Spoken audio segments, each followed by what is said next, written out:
Ann Bestil Palomo sa kakonsihal sa barangay Mambaling, and served sa barangay Do you think naani mo ang characteristic to become a barangay chairman?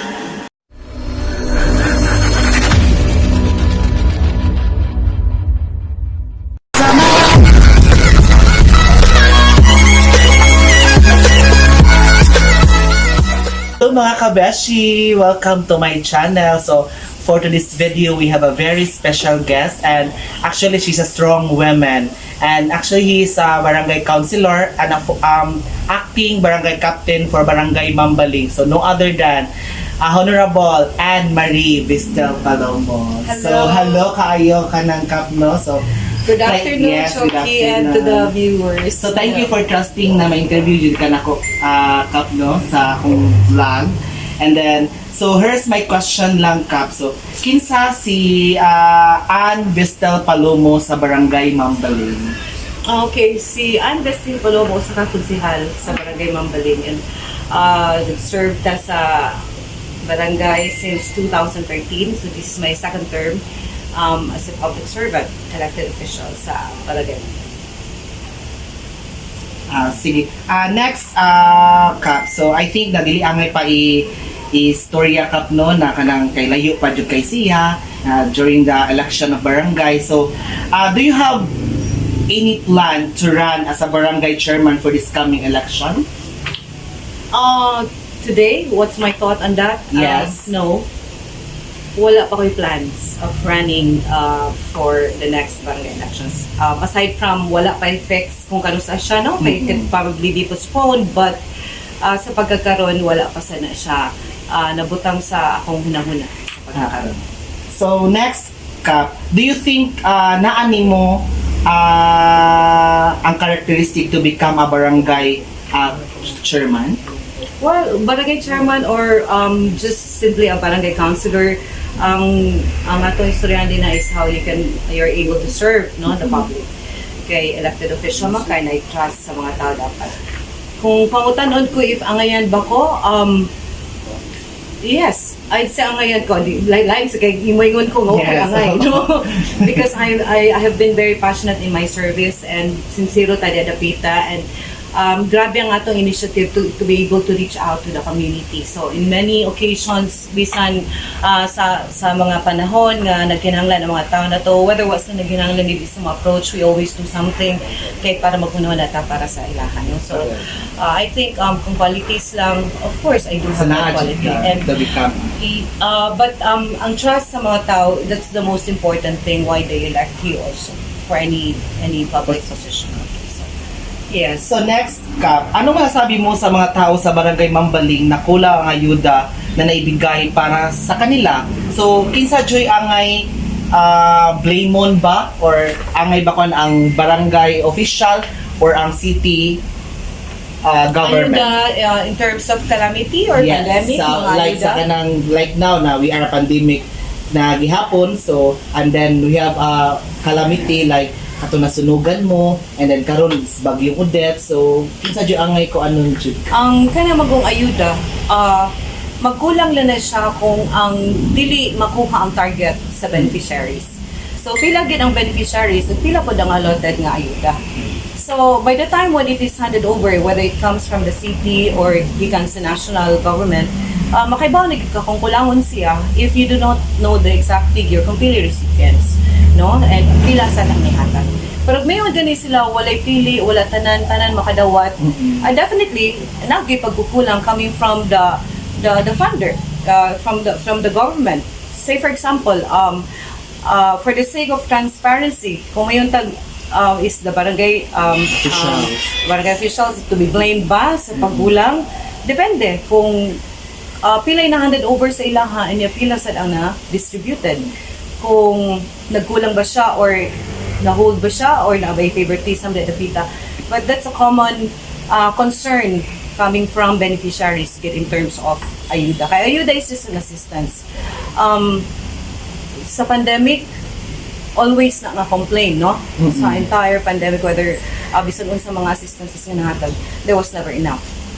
So, follow up lang, Kap. So, during the pandemic, napagawas bag-fund ang barangay para sa ayuda sa mga constituente diri sa barangay Mambal? During the pandemic, in 2020, 2000, So, until 2021. until 2021. Okay, so muni ako ang stand on that. I believe nagpagawa support ng barangay.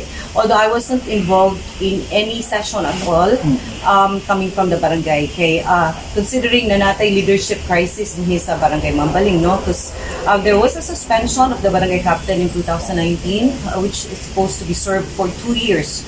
Nga i-serve niya ang suspension, but he didn't step down. So, ang liderato, na-crisis sa liderato, so they were handling sessions on their own. Nasa ko ako a few sessions on my own, but I never had a quorum. So wala gid ko ka-attend of any session at that involving any releasing of government funds coming from barangay. But I believe there's a calamity fund coming from the barangay. But it's just a small portion of the IRA. Dili na siya enough. Okay. If we speak of like more than 35,000 population of Barangay Mambaling, gamay ra kayo ang limuhang funds sa barangay. For sure, it's not going to be enough. Whether nagpa-release sila or not. So, if ever ang ayuda sa barangay, ayuda sa CTE, ma-connect siya, which is okay na ba? Or mabahi na ba tanan? Ang city also gave like a fund to the barangay. In fact, to all barangays, some sa mga CTA. But it's primarily the role of DSWS and DSWT, national and sa city, ang paghatag yun sa bulk sa ayuda. Kaya sila magod ang dakog doon kayo na pondo, like billions. But Barangay Mambaling doesn't have that. In fact, pila na may IRA, it's just going to play on like 25 million plus in a year. Unya, In a 1 year? Oh, in 1 year, yes. Oh, yeah. It's growing na siya, but dili na siya enough. Kaya it's allocated sa different na mga different how do you call this, committees. Mga So dili na siya dili na siya pwede nimo nga in the entirety of the even 25 million, so kung imo mo gani nang ihatag or even 30 million ihatag nimo tanan, that's not enough pa rin, no? So more especially if ang guidelines na to sa pag-distribute sa tong IRA is naagid siya allocated budget per area, per committee, di na siya magkikita. So, next, Kap, natsuki na kuan diri about sa Mambaling. Actually, lagad makita. So, nakoy na istorya. So, totoo po ba na nagmamadali ka na maging barangay chairman? Kaya kanang kinontra mo ang iyong kapitan ngayon na supposed to be na kauban mo during barangay election? Kanay siya nga pagutan na that's already an irony, no? Because nagmamadali ba ako maging barangay chairman? Yes. When ako ang nagpadagan niya as barangay chairman because I wasn't interested or I wasn't ready at the time to run for barangay chairman. Ako yung nagpadagan niya sa among ticket. Okay, so that's not true na nagmadali ko. Nganong na acting barangay captain ko, it sprang from a case nga wala mi niya gihatagan sa mong honorarium. For 6 months, upat mi kakonsehal ang kihanti, ana. No? So, nadaog ta sa kaso din City Council mo to na hatagan siya og penalty of 2 years, aggregate of 2 years na kinala niya i-serve tungod sa abuse of authority for the withholding of our honorarium. And to tell you also, frankly, I'll be candid about it, no, Chokie? This is more than I've been serving the barangay for more than 3 years without pay. Until now? Until now. Since I sat down in 2018, it's going to be 4 years, right? So, ni lockdown ba ang kapitan na you are acting barangay chairman? Wala gid siya ni serve sa suspension. The decision did not come from me. I was one of the people, the officials who sued him, and we won the case. So it did not only come from me. There was another reason. Until now, we weren't paid. So that's a case pending also na siya appeals sa Office of the President, nasa custody sa Office of the Ombudsman. So it's a legal battle between us, and it's still ongoing. So wala kay nahinguan na during na ikay acting chairman nun? Wala ko, not necessarily wala ako nahiwa, but in terms of occupying the barangay, wala ka nabuhat or na dapat ikaw nilingkod karon as a acting barangay chairman or nganong siya pa? Wala ko'y nabuhat kay wala gid niya na turnover ang barangay hall. In fact, there was no turnover, there was no inventory, wala tanan ba. So why siya ninaong? So he's physically occupying it every day since the day he got suspended, and until now we never received a copy of any decision or any order coming from the two offices that's handling the case, City Council, which is the Court of Origin, who is a judicial body handling the case, and also Office of the President. So wala give me order nga na-receive nga di babalik siya. So I can say sa akong stand, yes, I do have the right, but then, syempre, ang advice lang po sa mo is, ikihan ko siya for usurpation of function, kaya nga naman siya muna, and also, kung ako bang how do you call this, akong i-contest, ang yung mga ipambuhat din na, and yes, the witness is filed. So, ana lang, kaya wak man tayo balaod mong priso o mapusa sa gusto ka official nga manaog, and I think this is also the first time in the entire country siguro nga na barangay official nga na-suspend so Walang. yes, but he has legal grounds also kanang panindigan diha dapita, but then we never receive a paper. So wala pa siya nagko na actually he is a attorney. So kabalo din sa mga pala. Di ba? Well, until magdaog ta, no? So, it's really up to the body that's handling the case. Okay, so next, no? So next na lang takap. So during sa kalamidad po, Kap, remember yung mga ito nasunugan, di ba? Sa calamity. I'll watch the video. So nagpamigay ng mga ayuda sa mga nasunugan. So my question is, bakit nagkagulo kayo doon po at nag-away po kayo sa barangay chairman na si Kap Hines Abiliana dahil hindi ka daw nag-communicate sa kanya na siya po ang amahan diri sa barangay Mambal? Well, iyang stand lang na siya amahan, but it's also my stand that I'm the acting barangay. So sa among duha nga case, we are both in government. He's an elected official, I am too an elected official. And we do not own calamity victims. In fact, sa pag-distribute din sa eskwelahan, anybody can go in to give assistance to the people na biktima sa sunog, right? And in fact, we don't condition people na, ikaw, schedule ba tika na? Kung mayroon kang coordination, it was properly, the beneficiaries were properly informed, they fell in line. I was there 2 nights before that. Usa ko sa naadito when it was announced na nag-schedule ka for $4. And that's pretty much enough. Ang venue is big. In fact, the venue is so big, it can accommodate so many donors if they want to do it all at the same time. And we were there also the whole day. So, kinsa man nilang giingon nga naka-schedule. And, ganong mananghid mangkuniya, when I am also a government official, it's government to government. Congressman Dabot is a congressman, he's an incumbent congressman, and DOLE, so if the program was DOLE, it's a national program. And granting nga wala mo agi hinana, and granting what sort of protocols na gusto niyang ipa-implement. The distribution or the kasi tawag anay lahang kuan, nag-qualify na sila dito, naglinya na, then imo pa man siyang i-disturb ang peace. When ang role lang nato din sa barangay is to accommodate anybody who gives help to our people. Anyone. Ato na silang dawaton.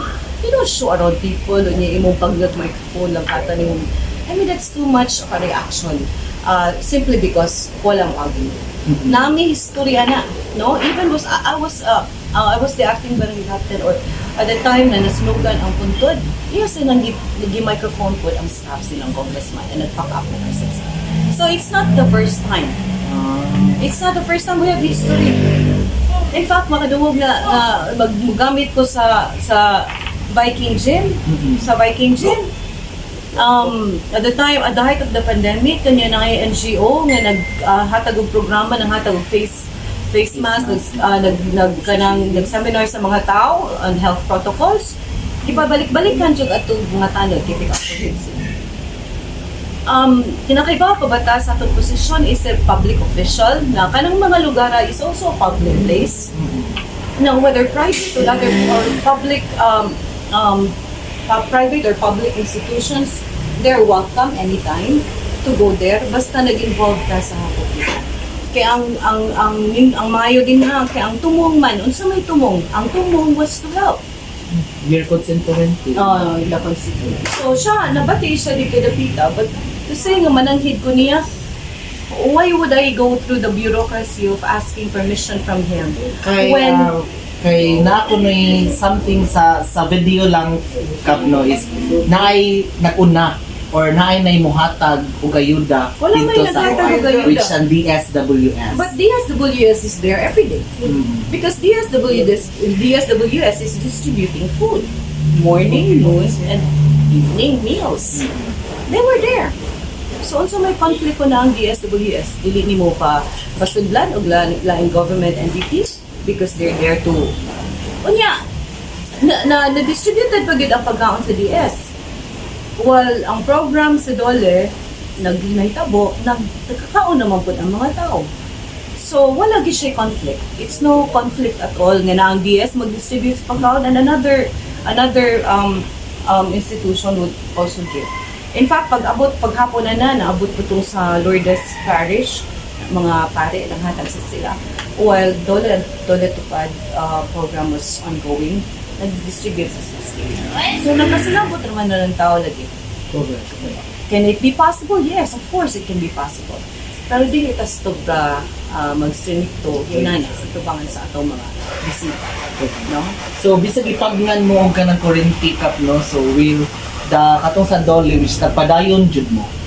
Yes, actually, dili man ang kuryente na pagnan. Pagnan og microphone. Oh, microphone. So, nagpadayon na gihapon.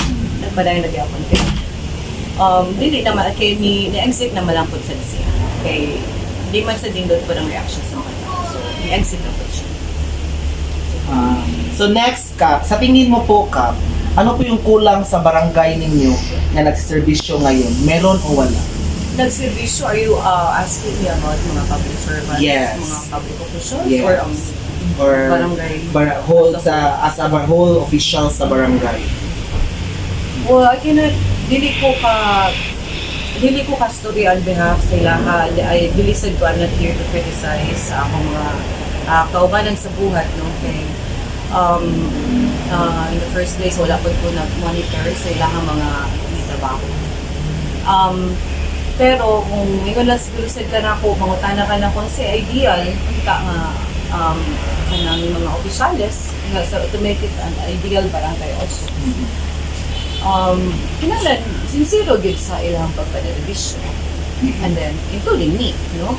Nga mo reach out sa mga tao. And never to put power inside your mind na abi kay barangay official ka, ubos ang mga tao sa iyo. We're still public servants. Mo ginang akong sige ko we should treat people like kita ang ilang sila nga so di na to isud nga kita public official kita always ingana gid ang isud na to na. So next Kap, so almost mo, I think you are 3-term councilor, am I right? No, second. You're a second. So sa daghan nimo na kana na nagian as a public servant, why do you like to become a good public servant? I can say, sa among family, we have a long history of serving Mandarin. Like, ang papa sa akong lolo was the first, kung ang historically ba, no, si Gabino was still at the time of the Spanish period. So, in 40 years, among family has been elected. Every election, so it's 40 years. So, wala ba na naputol. So, I'm the last of the family member who got elected. And we have the longest line of family members na living sa mga tao dito. We have around 9 or 10 of the family na ilan. So, I think it's legacy nga nung akong pangalagaan ang akong pagpalibisyon. Because nakainumdum pa akong papa sa pagpalibisyon na ako. He always give back to the community. Always give back. So, bisan akong sister na 16 years masagot siya public official before me, no? As the chairman and full-term councilor siya for 16 years. But after that, ang programa nga nasugdan, sugad pag primero hantod nga suportahan din na mo sa Australia like 25 years pasto sa kabos, pasto sa kabataan. it's been an ongoing program and still Imo jud coming. ipadayon jud. Padayon, and including her. Padayon siya.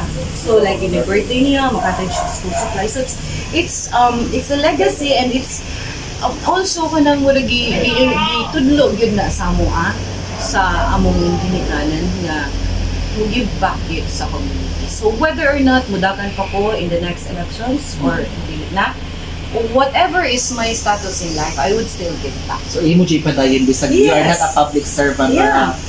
simple women. So imo jud ipadayon. Ako gid siyang ipadayon That's kay good. that's the love naman na sa community good, so you don't need to be an official para mo serve. And ako, I have learned also sa past kung ako nga grabe kayo ang politics, no, as in it's really a dirty world, but it's also a beautiful world na ang service, but it's also a dirty world, and I have been a victim even if I'm an official. So wala nga ako experience. So, pero nga ako siguro ang decision na ako to run again would also depend na sa ako ang personal life. Siyempre, I have other plans also for me and my kids. Nga, ako mga bata, di naging sila ganahan nga. Mudagan pa ko. Okay, murag, yeah. Sa mukha na siya. Yeah, but as far as ako ang sincerity sa mga tao sa Mambaling, it always will remain in my life. So next Cap, so how did you handle stress na sa politics, and then karon politics ang gihapon jud until now, so how can you handle the stress? Ako gid ang usa ka tawo, Chokie, no, that I do not worry so much. Dili kay ko magproblema. I live Sila may mga problema nimo. Sila may mga problema na ko because ako ay widow. Wala na ako ba no? In 2016 my husband passed away, so I'm a solo parent. But I have other things, I have other concerns sa akong family, inapagid ang syempre ang public service, but then dili gid ko magpa-affect at any stage of my life with problems. Siguro I face problems but not to worry too much about it. Mas I find solutions rather than dwell ko sa problem. Solution ko. Mas more solution kaysa problema. Inaman mas ginuktok yun Correct. sila kasolve, no? So I'm more on finding solutions. So next Cap, may time po ba kayo ngayon sa pamilya mo na despite na you are a public servant now? I do have so much time with my family. Kaya ang ako sa business involves online. So I'm just home. And my home is also my office. So ang mga tao anytime, because we're 24/7 on call. We don't public officials do not have a particular time to duty sa barangay because we're 24 hours on call. So everyone who comes in matubang jud ko nila. Yeah, matubang jud ko nila. Even sometimes you just listen, maminaw lang, comforts. Yes. Sa kapoy, so Bisan ka po, ready ka mugawas mo, jud ko. yes. Yes, mugawas jud ko. Usay ka damo gyud patay ligo. Ana daw lang sila. Yes, gutay sa sinina na, but you know, natay daghan persona, especially when arion gyud ta. Kasi mutultol mo gud sila because I'm here. mutabang, so kabalo sila na mutabang jud ka sa mga pobre jud. As much as I can. As much as I can. So Ngayon next doon ako, mami nga, sumusagoy, hastang kinalasang lugas-bugas, ihatid mo ba chicks? Simulan mo kay lumabla sila na. Kuhan mo, mungukay pa dyan ko niya. Yes. So next Cap, so message na lang sa barangay Mambaling, especially sa inyong mga constituency diri sa barangay Mambaling.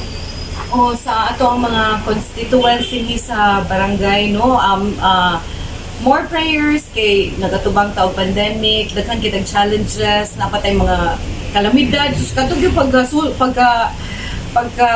December, halos kadadlo na yung mga sulong na sa mga barangays. Sa mo ni Bagyong Odette, Grabe kayo halos everyday, no? So, ang problema nato din niya ato rin siyang malampasan, no? So, just hang on to your faith, no? Anya ka ng, be strong. Anya, ayun lang kay kakonsumisyon sa mga ayuda, kung wali lambot, no?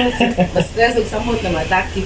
Okay, so, lang ka ng padayon lang yapunta, anya, naapa din niya ang pandemya, anya, be safe everywhere. So last but not the least, so message na lang ni Ann Vistel Palumbo.